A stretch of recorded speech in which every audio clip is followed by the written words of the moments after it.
Chennai metro இரண்டாம் கட்ட திட்டத்திற்கு 65% தொகையை மத்திய அரசு வழங்கும் என மத்திய நிதியமைச்சர் நிர்மலா சீதாராமன் அறிவித்திருக்கிறார். கூடுதல் விவரங்களோடு இணைகிறார் செய்தியாளர் பாஸ்கர். வணக்கம் பாஸ்கர். மத்திய நிதியமைச்சர் நிர்மலா சீதாராமன் வெளியிட்டிருக்கக்கூடிய இந்த அறிவிப்பில் என்னென்ன விஷயங்கள் குறிப்பிடப்பட்டிருக்கு, முழு விவரங்கள்?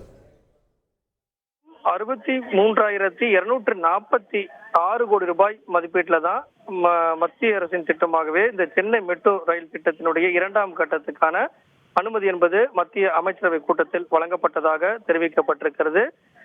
இந்த ஒப்புதல் அடிப்படையில் பார்க்கும்போது சென்னை மெட்ரோ ரயில் இரண்டாம் கட்டத்துக்கான மதிப்பீட்டு செலவுல ஏறத்தாழ 65% அப்ப அது மத்திய அரசு வழங்கியிருக்கிறது அப்படிங்கிறத சுட்டி காட்டியிருக்கிறாங்க.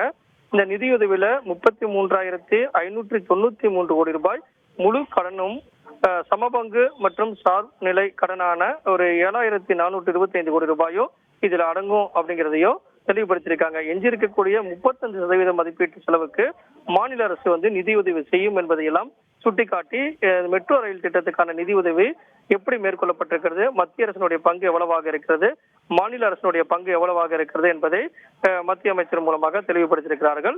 அதே போல கடனை திருப்பி செலுத்தும் பொறுப்பு இந்த நிறுவனத்தை சார்ந்தது.